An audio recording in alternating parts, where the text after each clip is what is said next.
Hello everyone, आज हम लोग देखने वाले हैं एक्सक्रीशन के बारे में। ये हमारा चैप्टर का लास्ट टॉपिक है और ये लास्ट वीडियो भी रहेगा। ठीक है, स्टार्ट करते हैं। तो एक्सक्रीशन क्या होता है? तो the process of removal of toxic waste from the body of an organism is called excretion. यानी कि हमारे बॉडी से जो वेस्ट मटेरियल है, जो टॉक्सिक है, जो पॉइजनस होते हैं, उनको हमारे बॉडी से रिलीज आउट, बाहर निकाल देना ही एक्सक्रीशन कहलाता है। बस सिंपल सा डेफिनेशन है। अब जैसे कि हमारे बॉडी में जितने भी सिस्टम्स है, सबका अपना अपना ऑर्गन है। तो ये है एक्सक्रीटरी सिस्टम, तो इसका अपना भी ऑर्गन होता है। वो कौन कौन है? तो एक्सक्रीटरी सिस्टम में 2 किडनीज होते हैं, अगर आईफोन आपने ना खरीदा हो तो। यूरेटर है, यूरिनरी ब्लैडर है और यूरेथ्रा है। ओके, समझ में आई बात? तो चलिए अब हम लोग इसका प्रोसेस देख लेते हैं कि कैसे होता है, मीन्स एक्सक्रीशन कैसे होता है ह्यूमन बॉडी में। इसको हम लोग पॉइंट के थ्रू समझेंगे। तो पहला पॉइंट है कि the blood in our body is constantly passing through our kidney, यानी कि हमारा जो ब्लड होता है वो हमेशा किडनी से पास करते रहता है। Okay, the renal artery brings the dirty blood into kidney. अब जो रीनल आर्टरी है, रीनल जहाँ भी लगे आप समझ लेना कि वो किडनी से रिलेटेड होगा। ओके, जहाँ भी रीनल है वो किडनी से ही रिलेटेड होगा। तो the renal artery brings the dirty blood into kidney, यानी कि क्या करता है रीनल आर्टरी? तो सारे बॉडी से जो इम्प्योर ब्लड होता है, उसको डर्टी ब्लड इसको साफ करना है, उसको वो किडनी के पास लेके आएगा। ठीक है, नेक्स्ट पॉइंट क्या है कि द फंक्शन ऑफ किडनी। अब किडनी क्या करता है? तो is to remove the poisonous substance like urea और क्या, सॉल्ट और excess water from the blood in the form of urine. ये क्या करता है कि सारे वेस्ट को ब्लड से अलग करके रख देता है। किस फॉर्म में? तो यूरिन के फॉर्म में।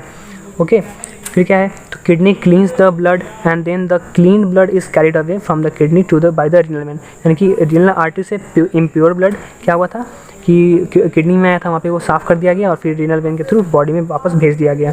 नेक्स्ट है कि जो इम्प्योर ब्लड है उसका क्या होगा? आपके मन में आएगा ना, सर इम्प्योर ब्लड का क्या हुआ? प्योर तो चला गया। तो अब जो इम्प्योर ब्लड है वो यूरेटर के थ्रू क्या कहाँ चला जाएगा? तो कहाँ जाएगा? तो ureter carry urine from kidney to bladder. अब यूरेटर क्या करता है? तो किडनी से जो यूरिन है उसको किडनी से ब्लैडर तक ले जाता है और फिर वहाँ पे स्टोर होता है। और जैसे कि जब ये क्या कहते हैं, जब प्रेशर ज़्यादा हाई हो जाएगा तो क्या होगा कि वो जो यूरिन है वो जाके यूरेथ्रा के थ्रू हमारे बॉडी से आउट हो जाता है। ओके, तो आपको समझ में आ गया होगा कैसे कैसे फंक्शन होता है। ये तो सिंपल सा मीन्स आपको ज़्यादा नहीं सोचना, दिमाग लगाना पड़ेगा इसमें। सिंपल सा 4-5 पॉइंट आपको याद करना अच्छे से। ओके, अब हम लोग को देखना है द फंक्शनिंग ऑफ किडनी, कि किडनी कैसे फंक्शन करता है। अभी तो हमने देखा कि एक्सक्रीटरी सिस्टम कैसे फंक्शन करता है, बट हम लोग किडनी के बारे में जानेंगे। जैसे कि हम लोग पिछले वीडियो में देखे थे हार्ट कैसे फंक्शन करता है, उसी तरह यहाँ पे देखेंगे कि किडनी कैसे फंक्शन करता है। ओके, तो देखिए each kidney is made up of large number of excretory units called nephron. अब हर किडनी में नेफ्रॉन्स होते हैं, मीन्स लाखों करोड़ों नेफ्रॉन्स। ओके, तो नेफ्रॉन क्या होता है? तो nephron are cluster of very thin walled blood capillaries, means blood capillaries का ढेर होता है वहाँ पे।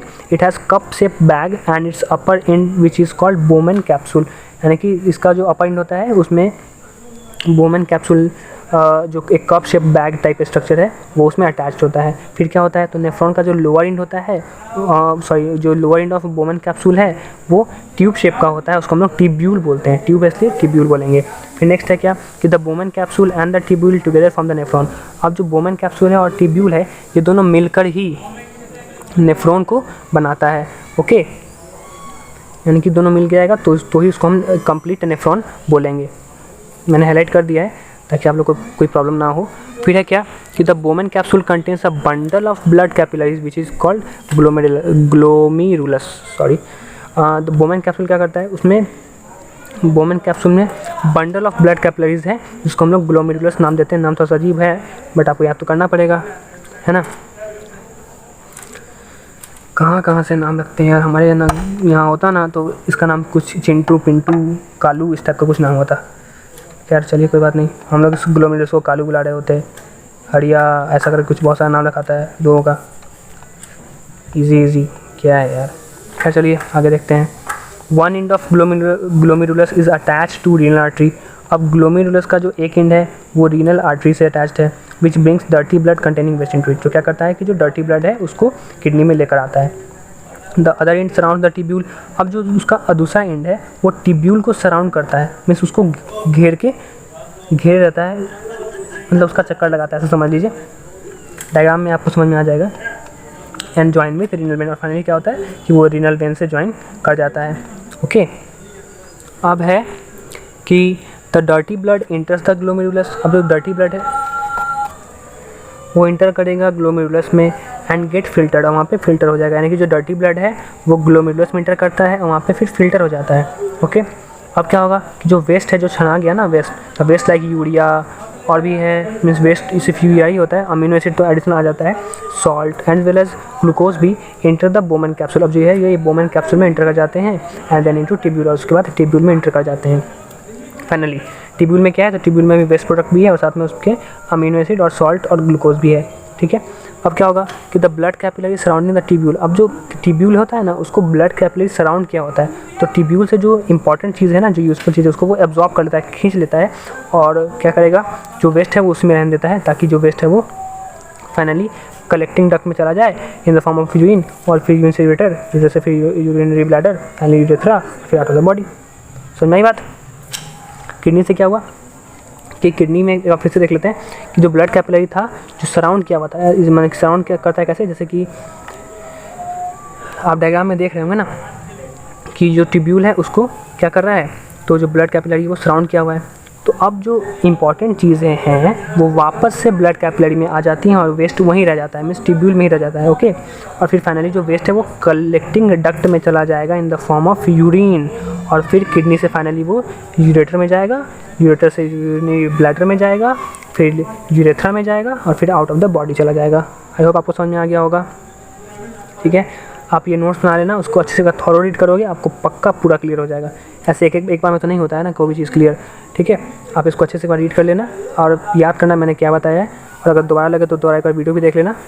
थोड़ा कॉम्प्लिकेटेड हो जाता है ये सिस्टम पढ़ना तो कभी कभी, तो आप लोग को टफ ना लगे इसलिए मैं आपको बता रहा हूँ कि आप एक बार इसको अच्छे से रीड करना। सच में बहुत ईजी है, आप दिल से मानो, बस इसमें थोड़ा सा कॉन्सेंट्रेशन चाहिए और कुछ नहीं। ओके, अब है डायलाइसिस, यानी कि आर्टिफिशियल किडनी लगाना। देखिए कई बार होता है कि किसी कारण से किडनी फेल हो जाता है किसी इंसान का, तो वहाँ पे हम लोग आर्टिफिशियल किडनी लगाते हैं, और कैसे काम करता है वो देख लेते हैं। देखिए कि प्रोसेस क्या है, तो blood from the artery in the patient arm is made to flow into the dialyser of a dialysis machine. यानी कि जो हम लोग जो आर्टिफिशियल किडनी है उसका नाम क्या है, उसका नाम है डायलाइसिस मशीन। ओके, होता क्या है कि जो blood from the artery in the patient arm, तो पेशेंट आर्म में क्या करते हैं हम लोग कि वहाँ से ब्लड को फ्लो करवाते हैं डायलाइजर में। ओके, अब डायलाइसिस मशीन क्या होता है, उसमें is made up of long tubes of selectively permeable membrane. ये मेम्ब्रेन समझ लो, आप देख सकते हैं कि ये जो मेम्ब्रेन है ना, ये क्या करता है, तो सेलेक्टिवली परमिएबल मेम्ब्रेन क्या करता है कि ये कुछ सेलेक्टेड सब्सटेंस को ही अपने से होकर गुजरने देगा, बाकी सबको रोक देगा। ओके, तो यही मेम्ब्रेन हमने उसमें लगाया है, which are coiled in a tank containing dialysis solution. Okay, इसको क्वाइल किया गया, मीन्स एक जगह पे बहुत सारा क्वाइल करके इसे तार रखते हैं ना, उस तरह से रखा गया है। उसका क्या है कि द सॉल्यूशन कंटेन्स, अब डायलाइसिंग सॉल्यूशन में क्या होता है, तो होता है water, glucose, salt in similar concentration to those in normal blood. तो जितना नॉर्मल ब्लड में है उससे सिमिलर ही होता है, मीन्स उतना ही होता है। ओके, तो as the patient's blood passes through the dialysing solution, most of the waste like urea present in it passes through the selectively permeable cellulose tubes into the dialysing solution. यानी कि जैसे ही patient का जो blood है उसको पास किया जाएगा डायलाइसिंग solution से, तो मोस्ट ऑफ द वेस्ट जो है, जैसे कि यूरिया है, जो क्या करेंगे, present in it passes through the selectively permeable membrane, वो सेलुलोज उसे वो पास कर जाएंगे, है ना, tubes into the dialysing solution. वो अब क्या करेंगे कि जो वेस्ट है वो डायलाइसिंग सॉल्यूशन में चला गया है, और ब्लड तो क्लीन हो गया है ना, जो वेस्ट था वो तो निकल गया। The clean blood is pumped back to the vein of the patient, वापस उसको वेन में डाल दिया जाता है। ओके, यानी निकाले हैं आर्टरी से, डाले हैं वेन में, याद रखना है। फिर है एक्सक्रीशन इन प्लांट्स। तो ये छोटा सा पॉइंट आप देख लो जल्द से कि जो एक्सेस वाटर होगा वो ट्रांसपिरेशन के थ्रू लूज हो जाएगा। वेस्ट में store in leaf that fall down, यानी कि जो प्लांट होते हैं वो अपना वेस्ट लीफ में भी स्टोर करते हैं, और वो लीफ फाइनली वो गिर जाता है, मीन्स पीला हो जाता पड़ जाता है और गिर जाता है। फिर एक और तरह का वेस्ट होता है प्लांट में, वो है रेसिन या गम्स, और वो क्या करेगा, तो आर वेस्ट जो कि स्टोर्ड इन ओल्ड जाइलम, जो कि जाइलम में स्टोर होता है, वो भी प्लांट से निकल जाता है। ओके, तो आपको ये वीडियो समझ में आ गया होगा, तो बहुत अच्छी बात है। अगर नहीं भी आया है तो प्लीज़ आप इसको दोबारा देखिए, और जो आपने नोट्स बनाया उसको पढ़ के देखिए, तो आपको पक्का मेरी गारंटी है कि आपको अच्छे से क्लियर हो जाएगा। ओके, तब तक पढ़ते रहिए, रिवीजन करते रहिए। ऑल द बेस्ट, मिलते हैं नेक्स्ट वीडियो में।